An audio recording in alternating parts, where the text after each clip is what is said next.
আসসালামু আলাইকুম। আশা করছি সবাই ভালো আছেন, সুস্থ আছেন।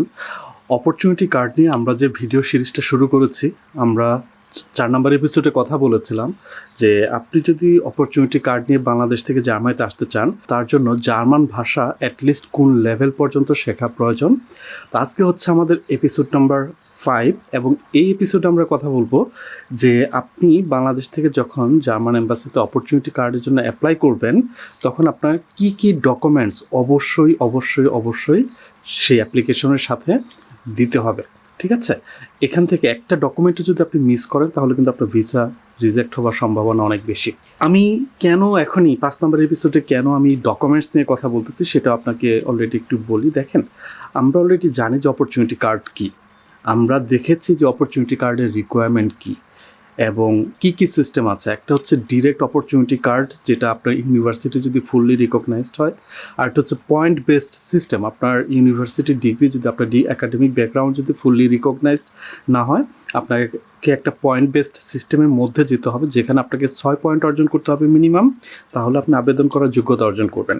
সেখানে আবার কিছু ভাষাগত রিকোয়ারমেন্ট আছে, আইদার আপনি ইংলিশের B2 লেভেল লাগবে, যেটা IELTS-এর 6, অথবা আপনার জার্মান ভাষার মিনিমাম A1 লেভেল লাগবে, মিনিমাম A1 লেভেল। তারপর আমি গত ভিডিওতে 4 নম্বর এপিসোডে কথা বলেছি, আসলে জার্মান ভাষা A1 level this is not enough. আপনি যদি জার্মানিতে এসে একটা ক্যারিয়ার করতে চান, আপনাকে মিনিমাম B1 লেভেলে জার্মান ভাষা শিখতে হবে। সো আপনারা যদি আমার আগের 4টা ভিডিও দেখেন, তাহলে আমি ইন শর্টে যে কথাগুলো বললাম, আমি সেই বিষয়গুলো নিয়ে ইন ডিটেলসে কথা বলেছি। তো এখন আপনি সব রিকোয়ারমেন্ট জানেন, আপনাকে ডকুমেন্টস প্রিপেয়ার করতে হবে। যেহেতু ডকুমেন্টস প্রিপেয়ার করতে হবে, সো আমি ডকুমেন্টস লিস্ট আজকে আপনার সামনে নিয়ে আসলাম, এবং এখান থেকে কিছু ডকুমেন্টস লাইক আপনার একটা সিভি লাগবে, কভার লেটার লাগবে, এগুলো কীভাবে লিখবেন আমি আমার পরের ভিডিওগুলোতে আপনাদেরকে সেটা বুঝিয়ে বলার চেষ্টা করব। প্রথম আমি যদি ডকুমেন্টসের কথা আসি, তাহলে আপনার একাডেমিক যে ডকুমেন্টস আছে, পার্ট 1-এ আমি একদম একাডেমিক ডকুমেন্টসের কথা বলবো। কী লাগবে? আপনার সার্টিফিকেট, আপনার যত একাডেমিক ব্যাকগ্রাউন্ড আছে সেগুলোর সার্টিফিকেটস লাগবে, সাথে সেগুলোর ট্রান্সক্রিপ্ট লাগবে।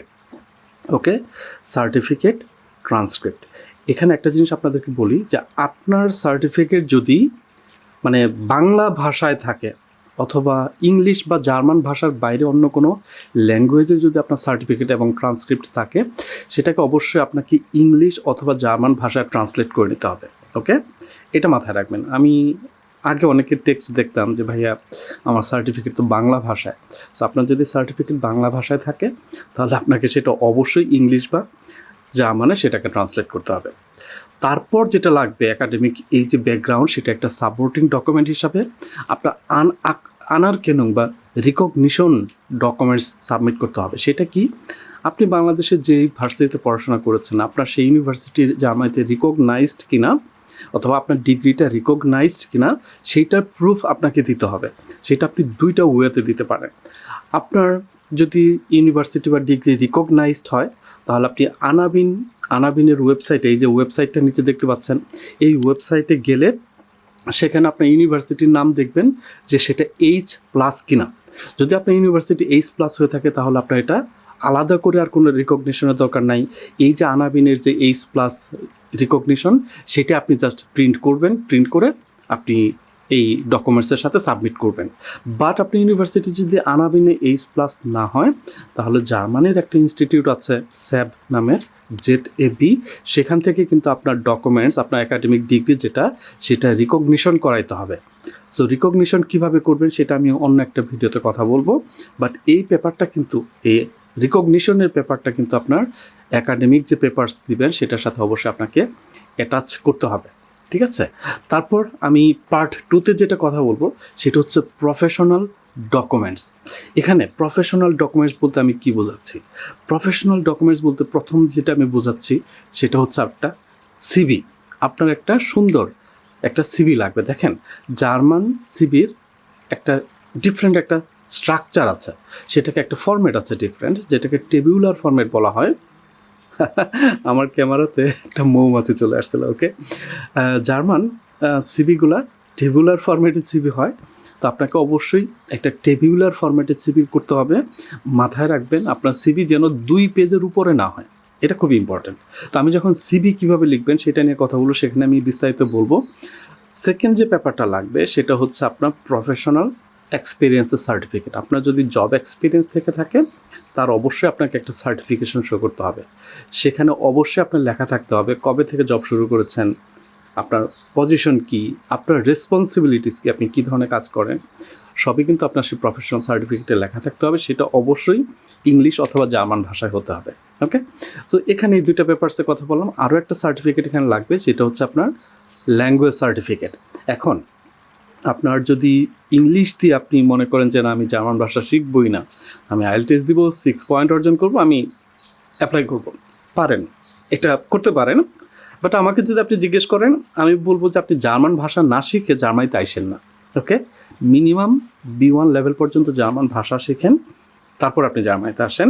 বিকজ এখানে আপনার জার্মানিতে আসার উদ্দেশ্য না, এখানে এসে একটা জব পাওয়াটাও আপনার একটা টার্গেট, সবচেয়ে বড় টার্গেট। সো B1 জার্মান ভাষা শিখে তারপর আসবেন।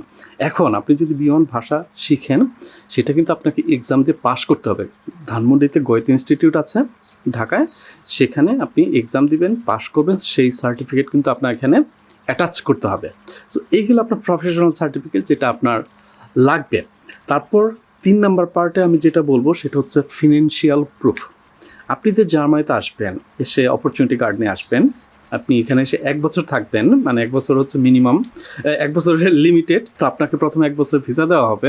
এই যে 1 বছর আপনি থাকবেন, এই সময়টা আপনি যে আপনার নিজের লিভিং এক্সপেন্স বেয়ার করতে পারবেন, সেইটা আপনাকে প্রুফ করতে হবে। ঠিক আছে, সেটার জন্য কি ওয়ে আছে, আমি বলবো 2টা ওয়ে বেস্ট। একটা হচ্ছে আপনার ব্লকড অ্যাকাউন্ট।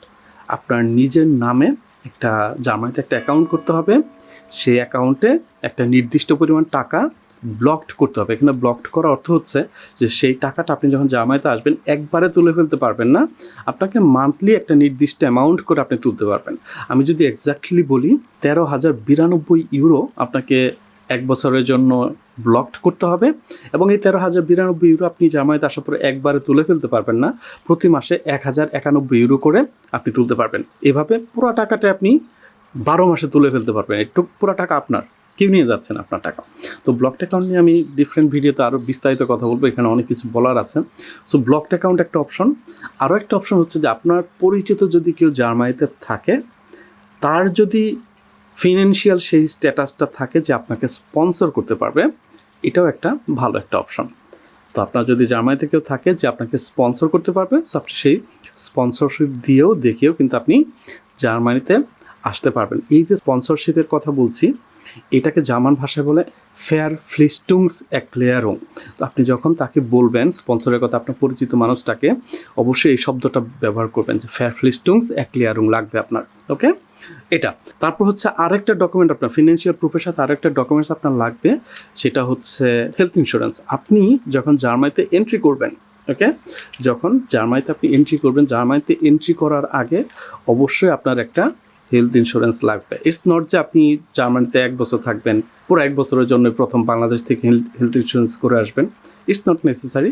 আপনি শর্ট টার্ম হেলথ ইন্স্যুরেন্স করেও জার্মানিতে আসতে পারবেন, বাট হেলথ ইন্স্যুরেন্সের পেপারটা আপনাকে তখন অ্যাটাচ করতে হবে। 4 নাম্বার পার্টে যে ডকুমেন্টসগুলো লাগবে সেগুলো হচ্ছে ভিসা ডকুমেন্টস। এখন আপনি যখন ভিসার জন্য আবেদন করবেন, তখন আপনার অবশ্যই একটা ভ্যালিড পাসপোর্ট থাকতে হবে। আপনাকে আবেদনের সাথে একটা মানে জার্মান এম্বাসি সাইজ ফটো বলে, এম্বাসি সাইজ ফটো, এটা মাথায় রাখবেন। তো আপনাকে একটা এম্বাসি সাইজ ফটোগ্রাফ অ্যাটাচ করতে হবে সেখানে, এবং আপনাকে অবশ্যই ভিসা অ্যাপ্লিকেশন ফর্ম পূরণ করতে হবে। লাস্ট হচ্ছে যে আপনার অবশ্যই একটা কাভার লেটার, কাভার লেটার দিতে হবে।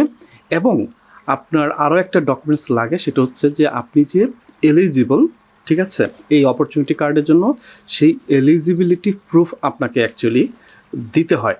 এই হচ্ছে টোটাল ডকুমেন্টস লিস্ট। আপনি যদি এই ভিডিওটা একদম শুরু থেকে শেষ পর্যন্ত আরেকবার দেখেন, তাহলে সবগুলো ডকুমেন্টস আপনি নোট করে নিতে পারেন যে আপনি অপরচুনিটি কার্ড নিয়ে জার্মানিতে আসতে চাইলে কী কী ডকুমেন্টস আপনাকে সাবমিট করতে হবে। সো একটা লিস্ট বানিয়ে ফেলতে পারেন, এবং সেখান থেকে দেখবেন যে কোন ডকুমেন্টস আপনার আছে, কোনটা নাই, যেটা নাই সেটা কীভাবে অর্জন করা যায় সেটা করবেন। তো আই হোপ যে ভিডিও থেকে আপনি কীভাবে, আপনি যখন অপরচুনিটি কার্ড নিয়ে জার্মানিতে আসবেন বা ডিসাইড করবেন কী কী ডকুমেন্টস লাগবে আপনাকে সাবমিট করতে হবে, তার একটা টোটাল একটা ওভারভিউ পেয়েছেন। কথা বলবো আমরা পরের ভিডিওতে কোনো একটা ইম্পর্টেন্ট টপিক নিয়ে, মেবি সিভি অথবা কভার লেটার অথবা ব্লকড অ্যাকাউন্ট। তো সে পর্যন্ত ভালো থাকবেন সবাই। টিল দেন, আল্লাহ হাফেজ।